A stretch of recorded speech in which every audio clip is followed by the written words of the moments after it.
കോഴിക്കോട് ജില്ലയിലെ കൂരാച്ചുണ്ടിലെ കർഷകനായ ബെന്നി അപൂർവമായ തെക്കൻ കുരുമുളക് കൃഷിയിലൂടെ ശ്രദ്ധേയനായിരിക്കുന്നു. കോഴിക്കോട് ജില്ലയിലെ വളരെ കുറച്ച് കർഷകർ മാത്രമാണ് ഈ ഇനം കൃഷി ചെയ്യുന്നത്. അവരിൽ ഒരാളാണ് ബെന്നി. ഒരു കുരുമുളക് തിരിയിൽ നിന്നും വശങ്ങളിലേക്ക് 100ഓളം മറ്റു തിരികൾ പന്തലിച്ചു നീളുന്നു.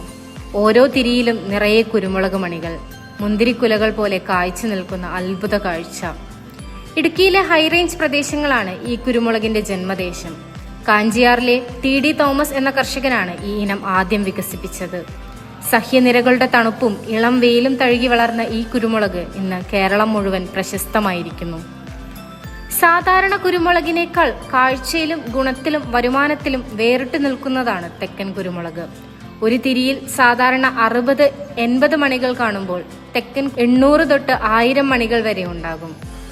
1 ഹെക്ടർ സ്ഥലത്ത് 8000 കിലോ വരെ വിളവ് ലഭിക്കും.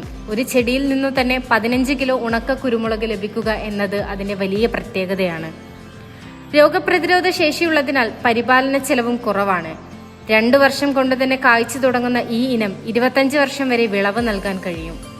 തന്റെ തോട്ടത്തിൽ ഈ കുരുമുളക് വിജയകരമായി വളർത്തി മികച്ച വിളവ് നേടി ബെന്നി ഇന്ന് പ്രദേശത്തെ മറ്റു കർഷകർക്ക് പ്രചോദനമായിരിക്കുന്നു. തെക്കൻ കുരുമുളകിലൂടെ ബെന്നി തെളിയിച്ചത് പുതുമയും വിശ്വാസവും ചേർന്നാൽ കൃഷിയിലും അത്ഭുതം സാധ്യമാണ് എന്നാണ്.